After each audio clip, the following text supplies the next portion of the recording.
Esdras capítulo 6, começando no verso 1. Então, por ordem do rei Dario, fez-se uma busca nos arquivos onde se guardavam os tesouros da Babilônia.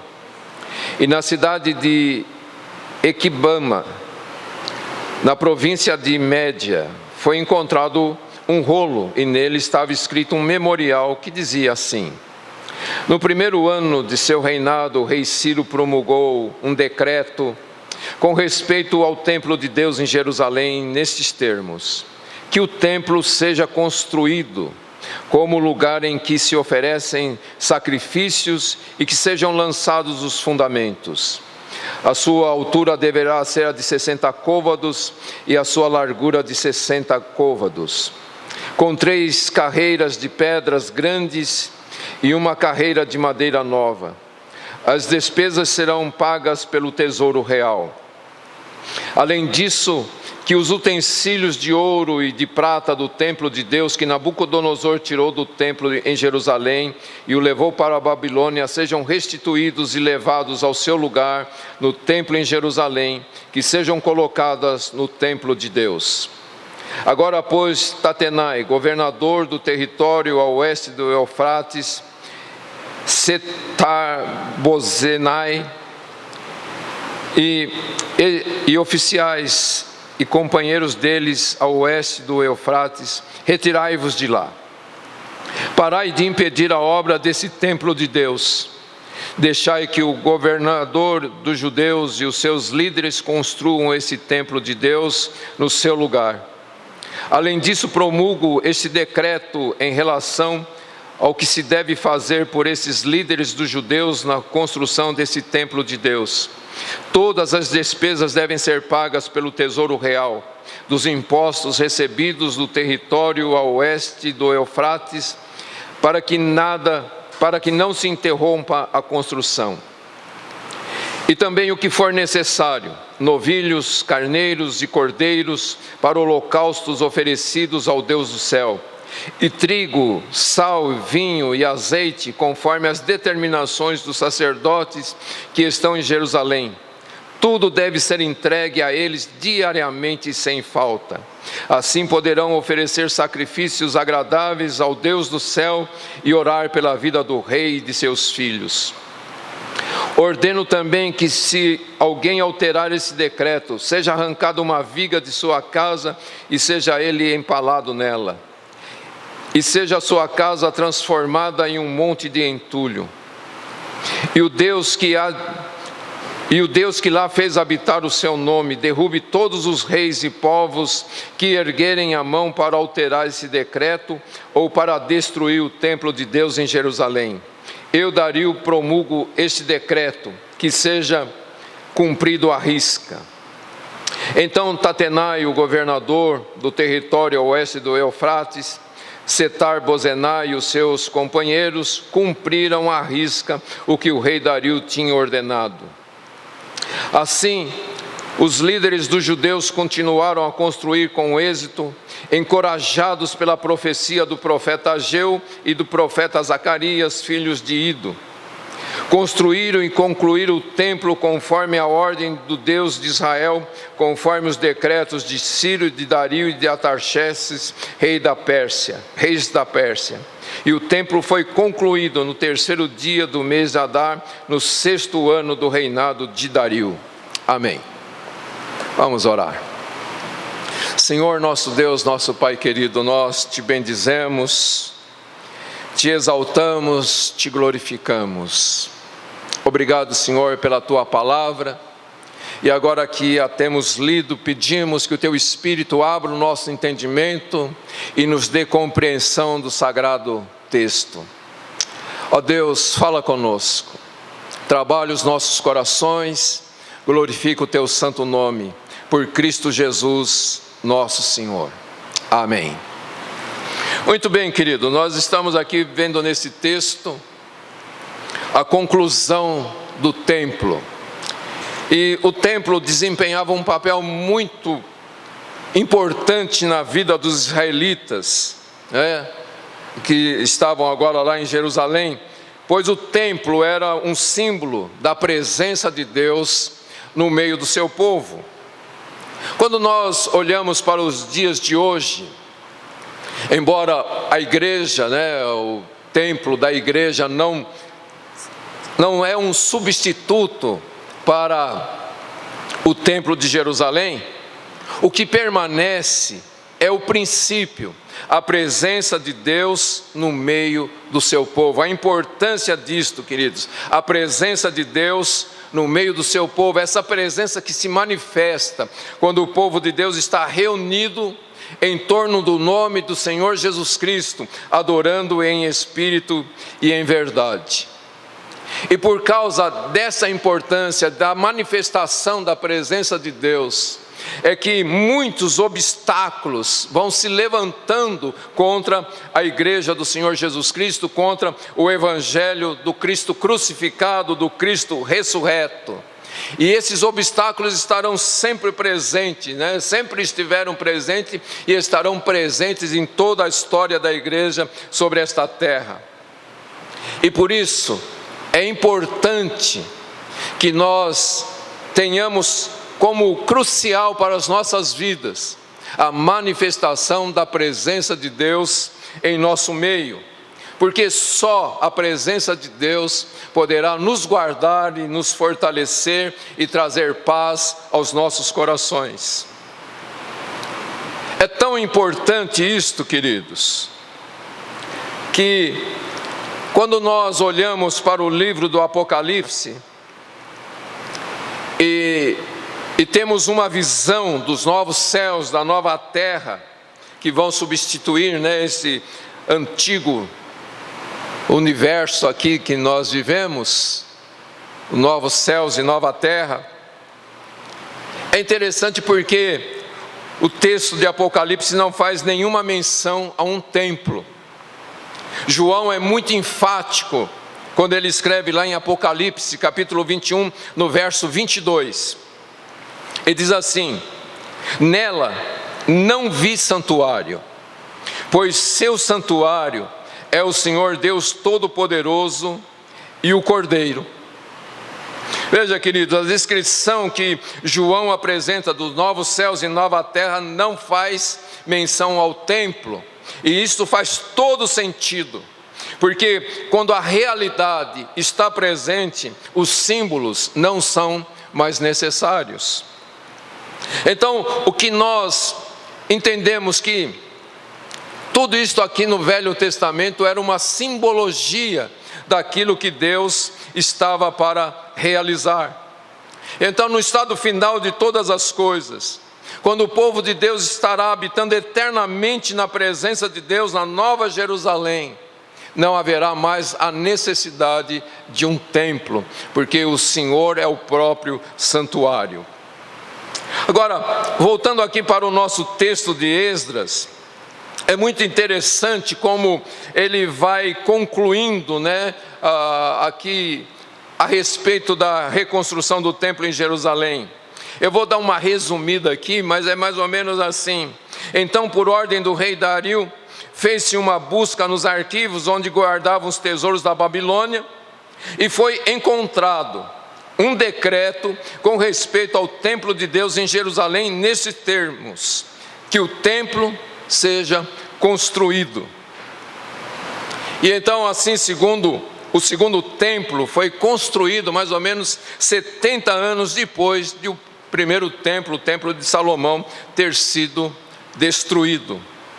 E o motivo mais óbvio para a edificação do templo, diz aqui o texto, era fornecer um lugar onde fossem oferecidos sacrifícios conforme aquilo que estava prescrito na lei que está lá em Levítico. Ora, é lógico que o templo tinha muita importância para os judeus que estavam ali edificando.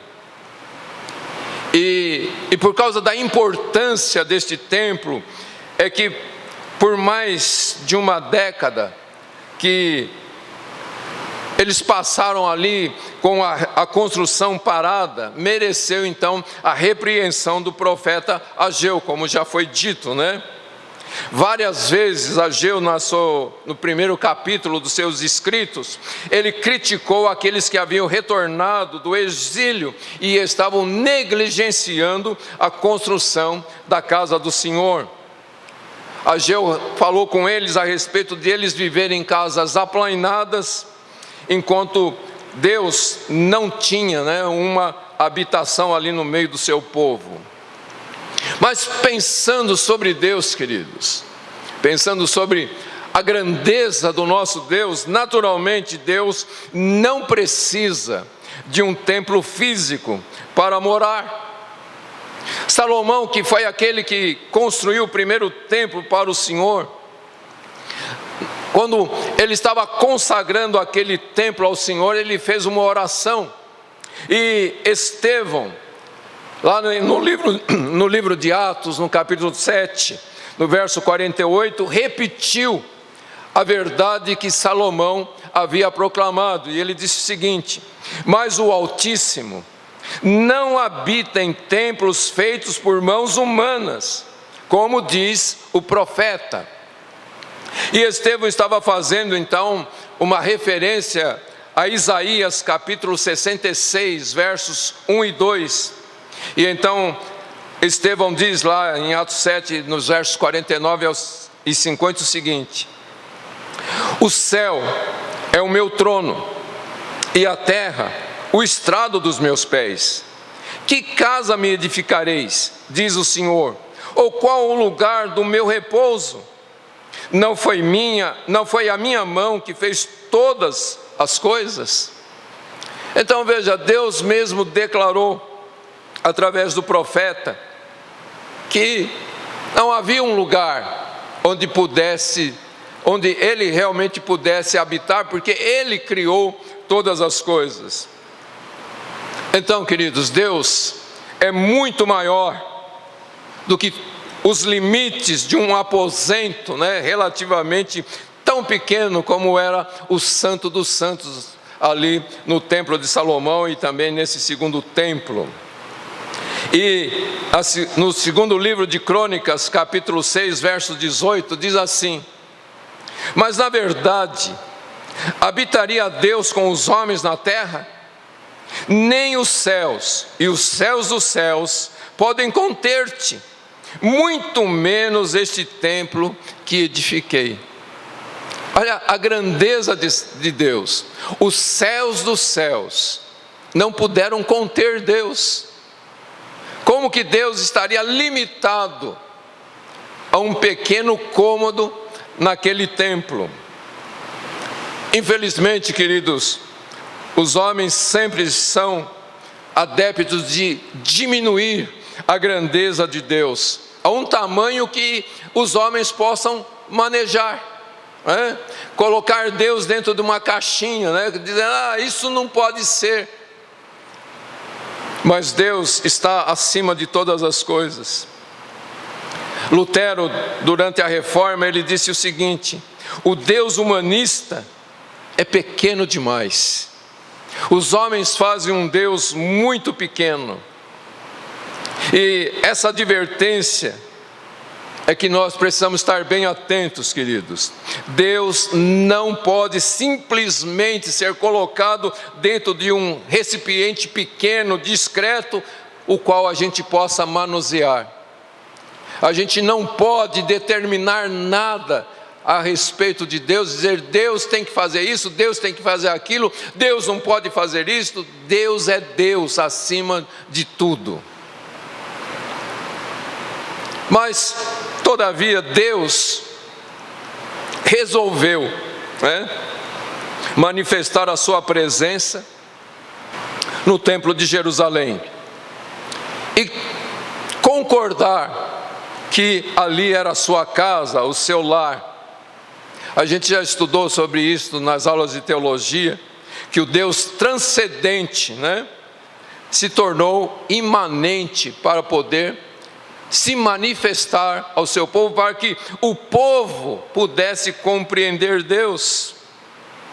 Então, Deus limitou-se, não os homens limitaram Deus.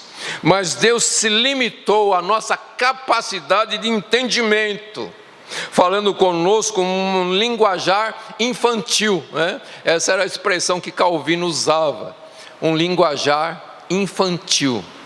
Porque se Deus se revelar na totalidade do seu ser, não há quem possa compreendê-lo. Então Deus fala de modo que a gente possa entender. Quando fala as mãos de Deus, a face de Deus, né? Esses são termos para que a gente possa entender, mas Deus é maior do que tudo isso, Deus está acima de todas as coisas. Veja, quando ele diz que os céus dos céus não podem contê-lo.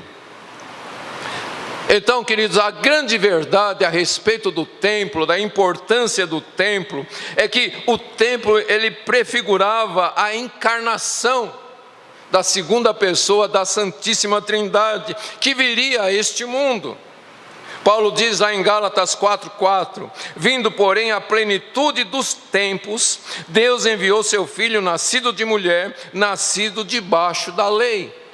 Então veja, até que viesse a plenitude dos tempos, onde Jesus viria a este mundo, Deus foi mostrando algumas coisas para os homens, e um dos símbolos que Deus usou para a manifestação de Jesus que haveria de acontecer, foi o templo em Jerusalém. Então o templo era um símbolo, e essa realidade é exposta pelo apóstolo João no seu evangelho de uma forma muito sublime, né? João capítulo 1, versos 1 ao 3, diz assim: no princípio era o verbo, e o verbo estava com Deus, e o verbo era Deus, ele estava no princípio com Deus, todas as coisas foram feitas por intermédio dele, e sem ele nada do que foi feito existiria. E no verso 14 ele diz assim: e o verbo se fez carne e habitou entre nós, pleno de graça e de verdade, e vimos a sua glória, como a glória do unigênito do Pai. Já foi falado por diversas vezes aqui, né, que a expressão que o verbo se fez carne e habitou entre nós, significa que Jesus tabernaculou, ele se fez tabernáculo, ele se fez templo, cumprindo assim e substituindo o símbolo do templo. Amém, queridos? Fica claro isto? Então, o templo físico de Jerusalém daria lugar à habitação de Deus no coração das pessoas que creem no Senhor Jesus Cristo. Veja, na primeira carta aos Coríntios, capítulo 6, verso 19, o apóstolo Paulo diz: ou não sabeis que o vosso corpo é santuário do Espírito Santo que habita em vós, o qual tendes da parte de Deus, e que não sois de vós mesmos. Fica muito claro no Novo Testamento que Deus não habita mais num templo em Jerusalém. Os judeus querem reconstruir de novo aquele templo, porque eles querem a presença de Deus lá, mas a presença de Deus não vai mais se manifestar dentro de um templo físico. A presença de Deus se manifesta na pessoa de nosso Senhor Jesus Cristo. E hoje ele se manifesta, a presença de Deus se manifesta através do corpo de Cristo, que é a igreja de nosso Senhor Jesus Cristo. Não a igreja local, mas a igreja universal de nosso Senhor Jesus Cristo.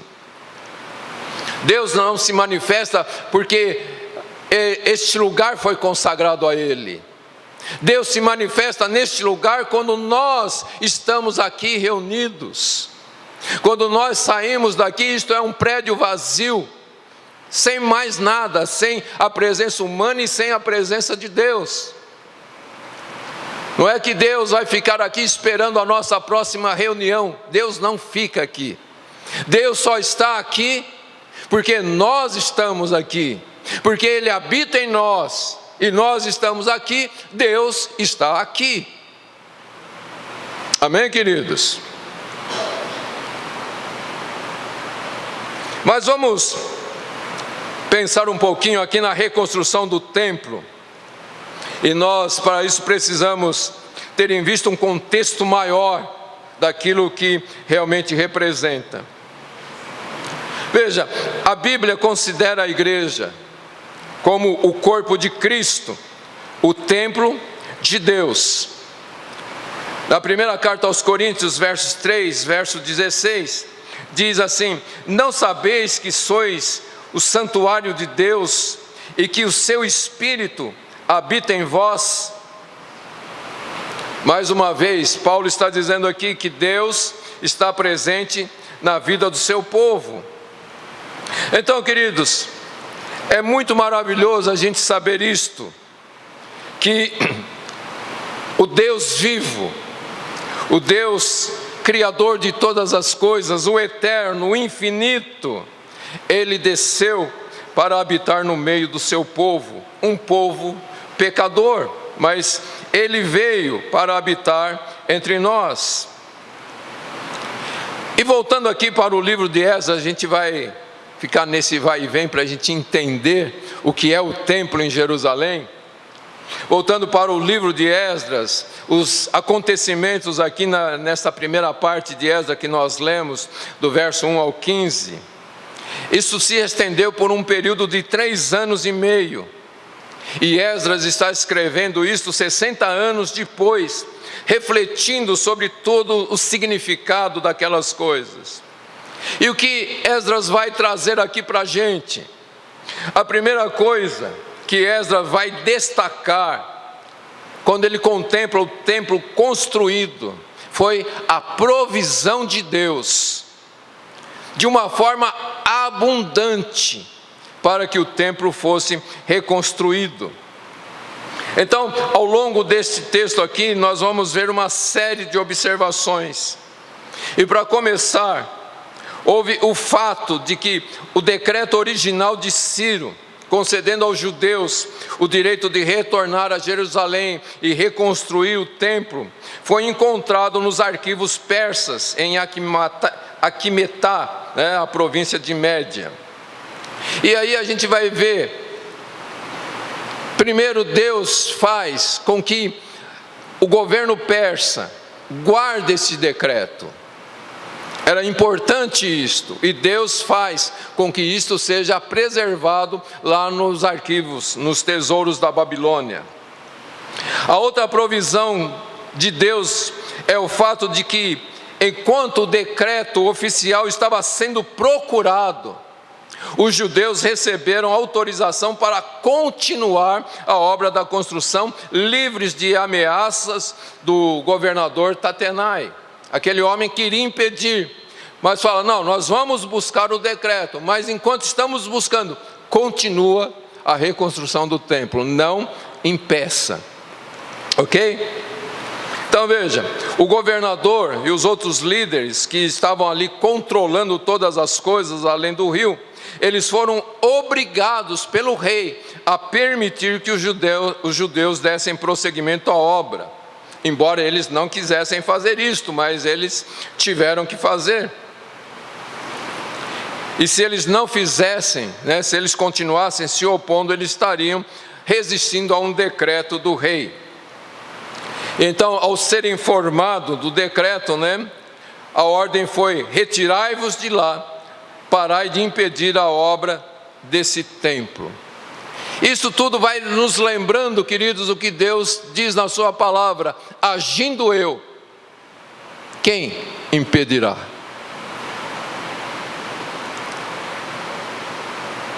Então, algo muito importante e até surpreendente que nós encontramos aqui, diz o texto: além disso, promulgo este decreto em relação ao que se deve fazer por esses líderes dos judeus na construção desse templo de Deus.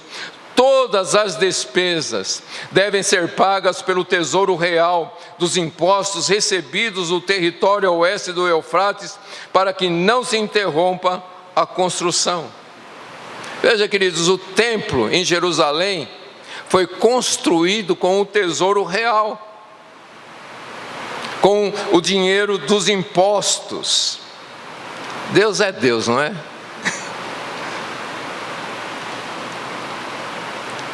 Muitos comentaristas afirmam que é justamente a isto que Ageu estava se referindo no seu livro, no capítulo 2, versos 7 e 8. Farei tremer todas as nações, as coisas preciosas de todas as nações serão trazidas, e encherei esse templo de glória, diz o Senhor dos Exércitos. A prata e o ouro pertencem a mim, diz o Senhor dos Exércitos.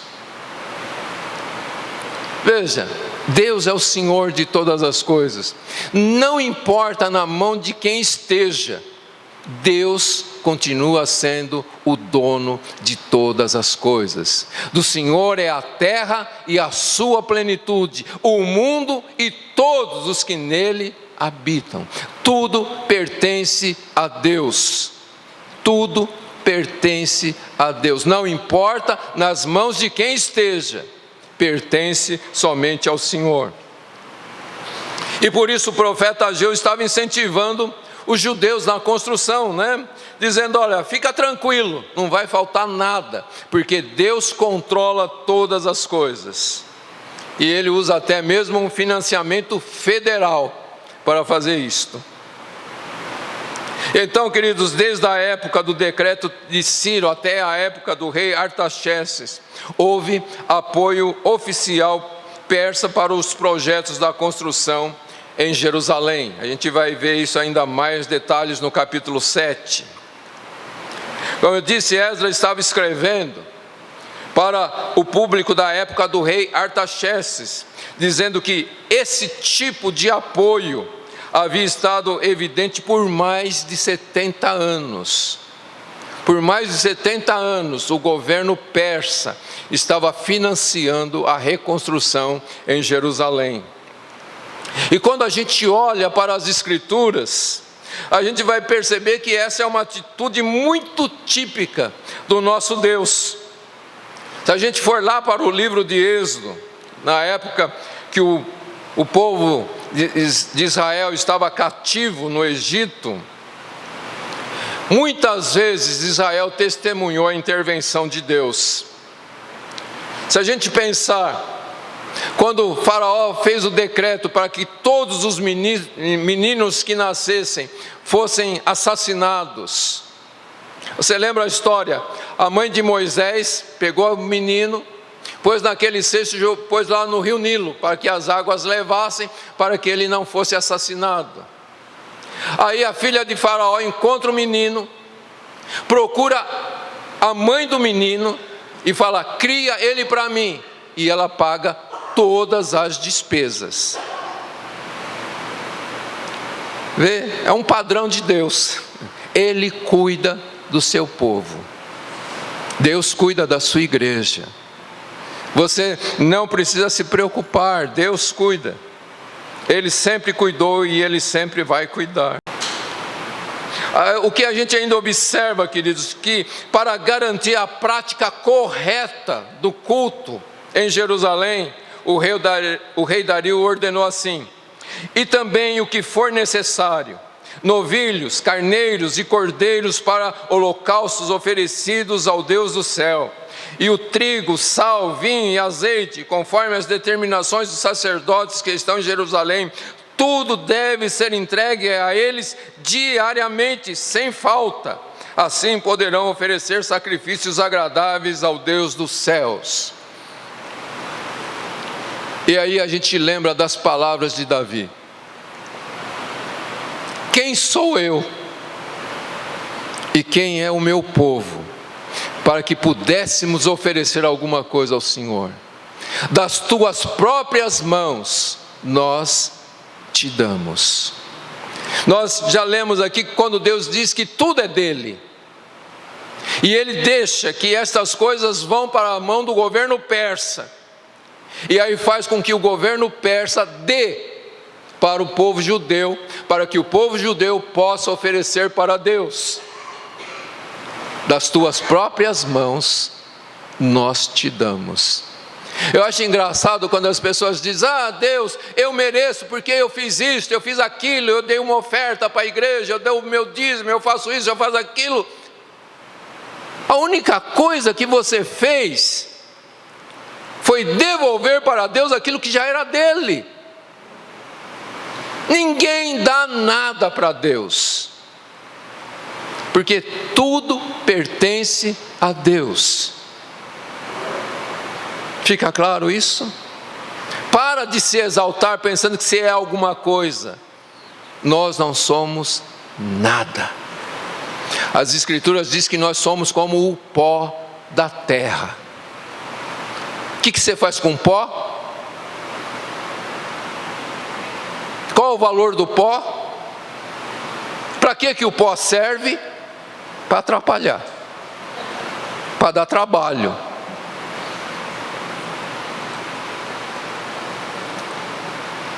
Tudo pertence a Deus.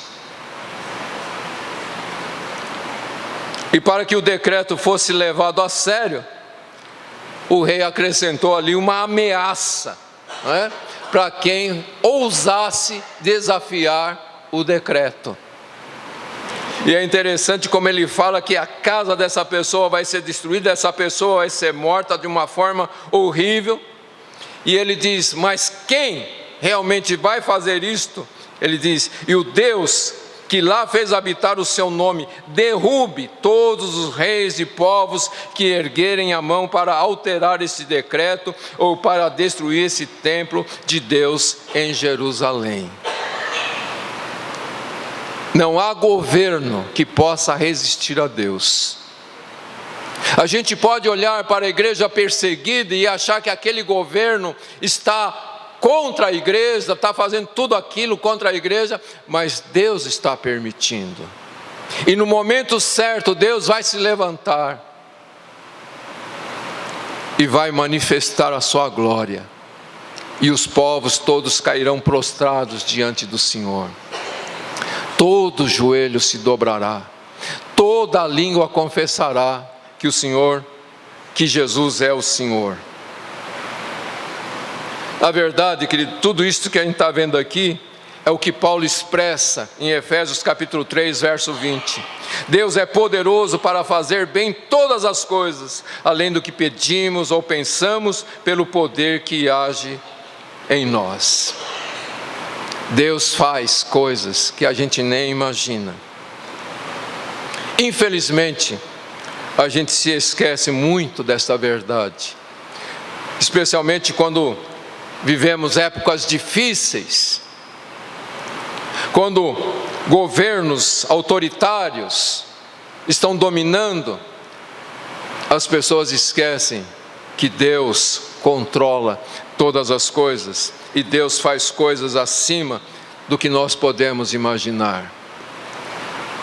Em Romanos capítulo 13, verso 1, Paulo diz, não há autoridade que não venha de Deus, e as que existem foram ordenadas por Ele. Todas as autoridades são ordenadas por Deus, com um propósito: disciplinar pessoas.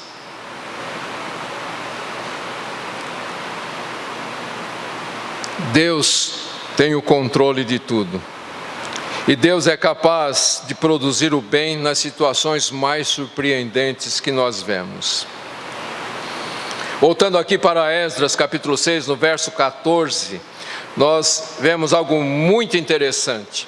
Porque por um lado, o texto diz que a construção do templo estava de acordo com os planos, decisões e esforços dos homens, né? Diz aqui, os anciãos dos judeus continuaram a construir conforme o decreto de Ciro. Mas a Bíblia também diz aqui que eles construíram e concluíram o templo conforme a ordem do Deus de Israel. O que isso significa, queridos? Deus deu a ordem, e então o rei Ciro decretou aquilo que Deus havia ordenado. Então quem estava por trás de tudo? Deus. É sempre Deus. Deus coloca em prática a sua vontade providencial de tal maneira que os seres humanos e todo o universo agem de acordo com a sua própria natureza no processo, mas quem está no comando é o Senhor. E é por isso, queridos, que nós devemos orar sobre todas as coisas, porque a capacidade de realizar ou impedir pode estar nas mãos dos homens, mas na verdade Deus pode mover estes homens. A Bíblia diz que o coração do rei está nas mãos de Deus, e Deus inclina o coração deste rei conforme Ele quer, conforme o próprio Deus quer. E então a gente precisa orar para que Deus cumpra o seu plano. Não que Deus precisa da nossa oração, mas Deus quer que a gente confie nele e ore sobre todas as coisas. Deus trabalha por meio da tomada da decisão humana. E a gente precisa entender, queridos, é sempre Deus por trás de todas as coisas. Ainda que os homens possam oferecer uma explicação científica a respeito das coisas que acontecem, como por exemplo, eles podem dizer, olha, de acordo com o movimento disso, daquilo, amanhã vai chover, ou amanhã vai fazer sol. Eles podem até prever o que vai acontecer, mas a Bíblia é muito clara. Quem é que envia o sol e a chuva? Então, não é porque os homens podem prever o que está acontecendo na natureza que os homens têm o controle da natureza. E quantas vezes a previsão deles falha, mas quando Deus manda chover, não há quem faça a chuva parar. E quando Deus fala não vai chover, não adianta o aviãozinho ficar jogando coisa nas nuvens lá, porque não vai chover. A gente vê isso muito claro na época de Elias, quando Deus diz não vai chover por 3 anos e meio, não choveu por 3 anos e meio. E quando Deus diz agora corre, porque agora a chuva vem, então a chuva veio. Fica claro isso, gente? Então veja, não é porque existe uma explicação física que não existe uma intervenção de Deus por trás de tudo isto. É um grande engano as pessoas pensarem que só porque algo pode ser explicado de uma forma, não existe a outra forma que não pode ser vista. Hoje a gente vê aí o reducionismo, né, do mundo atual, que insiste até mesmo que o homem não passa de substâncias químicas e átomos, né? E os homens então tentam explicar o que é o corpo humano. E na verdade, queridos, o homem é composto sim por essas substâncias, mas acima de tudo, o homem é criação de Deus. Não importa o que a ciência explique, o homem foi feito por Deus. Então a soberania e a providência de Deus são claramente manifestadas quando o seu plano está sendo cumprido, ainda que com a ajuda de pessoas, e muitas vezes pessoas pagãs, pessoas que não têm Deus. Quando Deus quer, elas cooperam com a obra de Deus. Mesmo que elas não queiram, elas vão cooperar com aquilo que Deus determinar. Amém, queridos? Fica claro isso? Os esforços dos homens são bem-sucedidos somente por causa da intervenção de Deus e da comunicação do Evangelho de nosso Senhor Jesus Cristo. Ainda aqui sobre o término da construção do templo, que não está mencionada no livro de Esdras, mas no livro de Zacarias, no capítulo 6, o profeta descreve a chegada dos homens da Babilônia, judeus que não haviam vindo, no ano 538, 537 antes antes de Cristo. E Zacarias diz que estes homens trouxeram ouro e prata e forjaram uma coroa para o rei, um rei em Jerusalém. Mas Zorobabel não podia ser coroado rei, ele era o governador, não podia ser coroado como rei, porque isso seria também uma afronta ao rei persa, uma rebelião. E então a coroa foi dada por alguém mais improvável ainda, né? Josué, o sumo sacerdote. Era totalmente estranho qualquer uma dessas coisas, tanto Zorobabel quanto Josué receber a coroa. Então, o que é feito com essa coroa?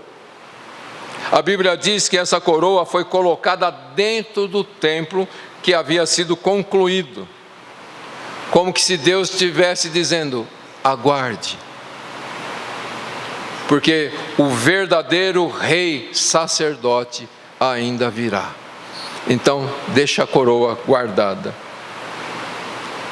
E quando a gente olha para as palavras de Zacarias, no capítulo 6, versos 12 e 13, diz assim: assim diz o Senhor dos Exércitos, aqui está o homem cujo nome é Renovo. Ele sairá do seu lugar e edificará o templo do Senhor.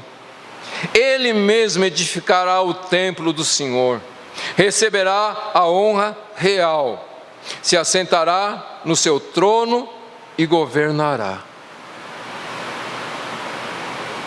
O que está aqui, querido, esta profecia é a respeito da vinda do Senhor Jesus, o único rei sacerdote verdadeiro. Então, como estamos dizendo, o templo, tanto o primeiro como o segundo, era somente um símbolo da vinda do renovo, do rei sacerdote, do Messias, o Salvador, que haveria de edificar o verdadeiro templo de Deus. Eu achei bem interessante aqui palavras de Graham Goldsworth. Ele diz assim, presta atenção, olha que interessante. O verdadeiro templo é onde Jesus está, pois Ele é o templo, o lugar onde Deus e a humanidade se encontram, o lugar da reconciliação e do seu domínio como rei. Jesus está no céu, mas faz-se presente em nosso meio mediante o seu Santo Espírito. Onde o Espírito está, aí o Evangelho é pregado. E o povo de Deus, composto tanto por judeus quanto por gentios, desfruta da comunhão com Ele, no verdadeiro templo. O Espírito não está confinado a um único local físico e geográfico. E por esse motivo é incorreto dizer que há peregrinações atuais para a Terra Santa.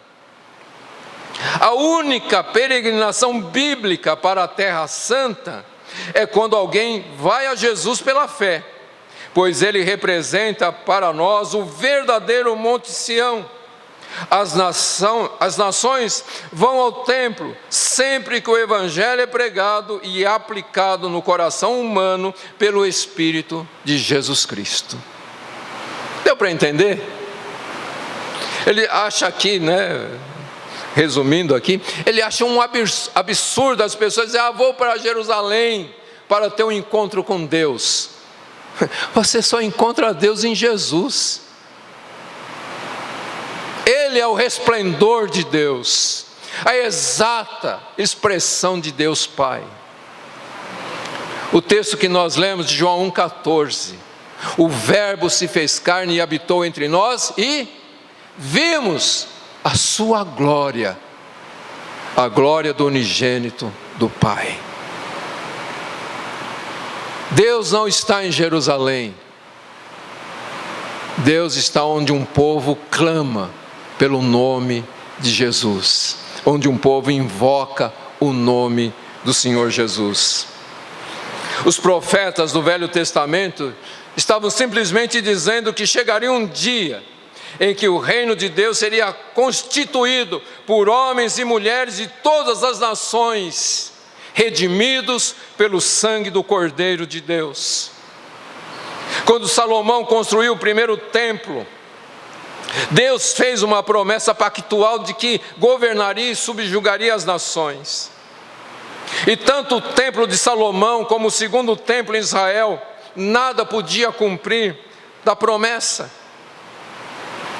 O que o templo fazia era somente pré-anunciar outro templo, um templo futuro cuja descrição era ideal. E a profecia então se cumpriu na vida do Senhor Jesus. Em João capítulo 2, verso 19, diz o seguinte: Jesus lhe respondeu: destruí este santuário, e eu o levantarei em 3 dias. As pessoas acusaram Jesus de blasfêmia, dizendo que ele havia dito que ia derrubar o templo de Jerusalém e reconstruir aquele templo em 3 dias. Porque na verdade Jesus havia dito através de Mateus, quando os discípulos olhavam para a beleza do templo, Jesus disse: estás vendo tudo isto? Em verdade vos digo que aqui não ficará pedra sobre pedra que não seja destruída. Mas Jesus estava dizendo que aquele templo seria derrubado, e foi, no ano 70 depois de Cristo. Mas aqui em João 2,19, Jesus estava se referindo a si mesmo, que os homens o matariam, mas ele ressuscitaria no 3º dia. Ele diz: destrua esse templo, e eu levanto em 3 dias. Porque vocês vão destruir mas esse templo vai se multiplicar. Jesus é o verdadeiro templo, o verdadeiro tabernáculo, onde Deus habita no meio do seu povo.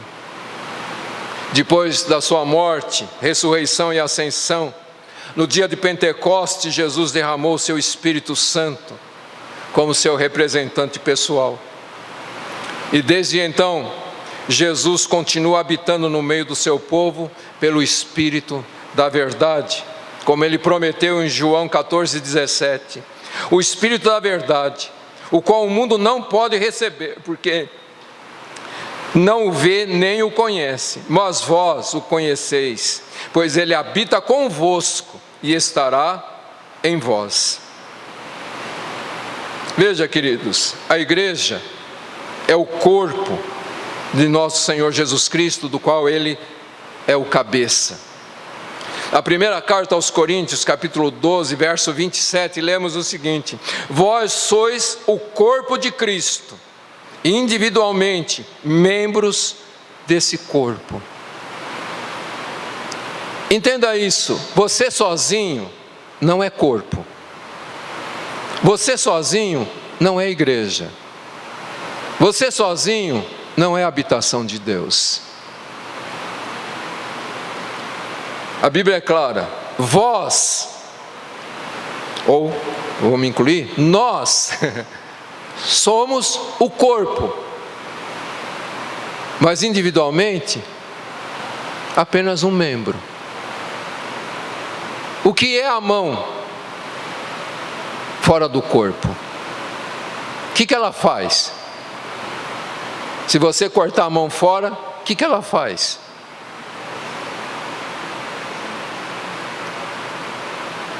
As pessoas dizem que elas são cheias do Espírito Santo fora da igreja? Nunca.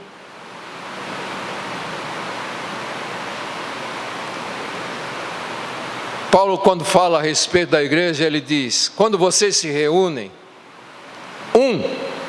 tem uma palavra, tem uma canção, tem isso, uma oração, tem isso, tem aquilo.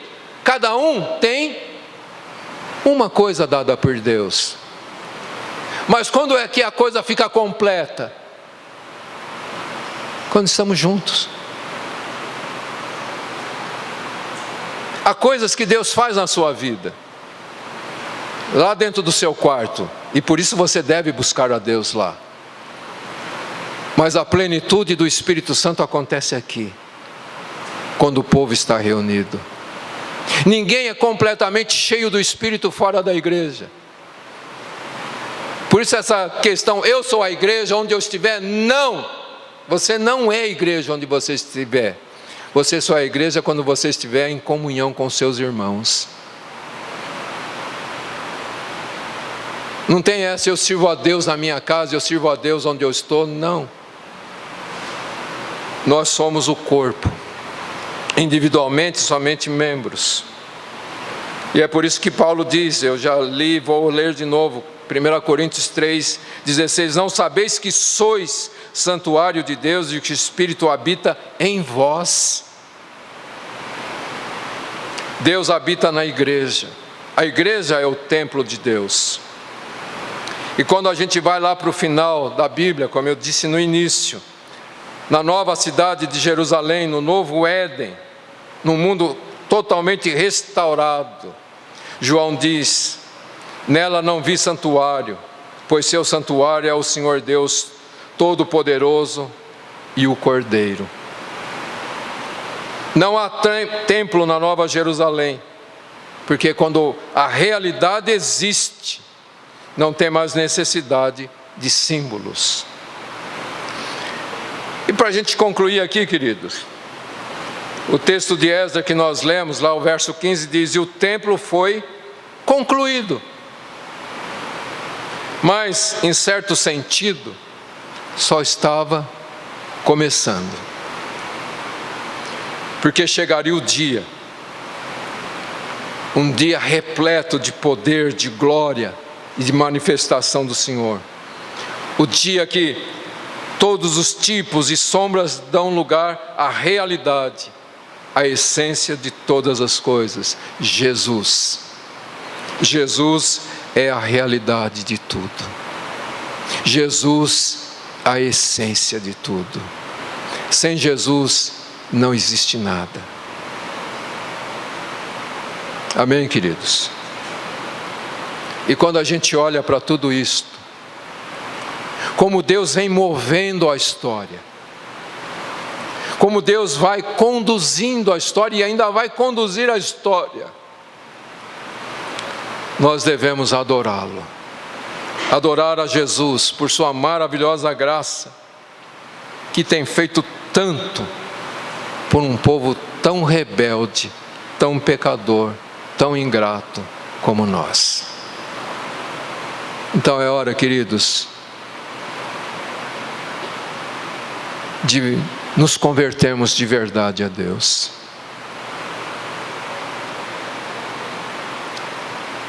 É hora de nos voltarmos com todo o nosso coração para Deus.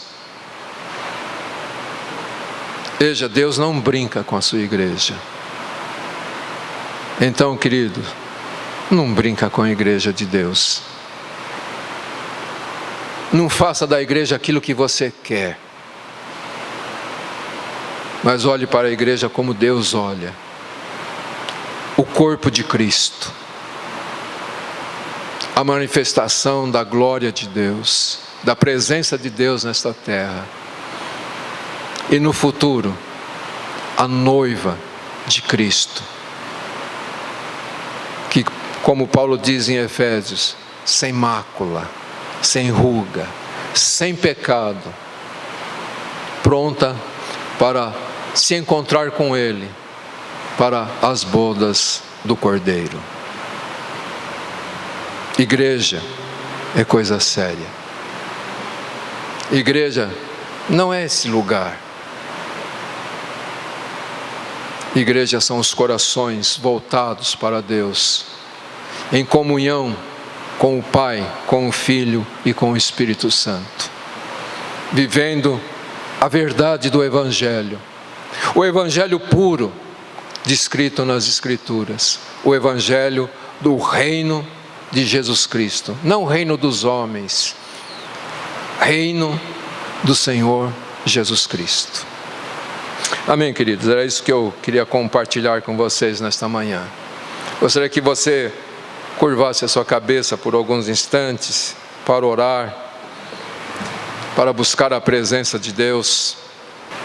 Como vimos em Esdras, chegou o dia em que o templo estava concluído.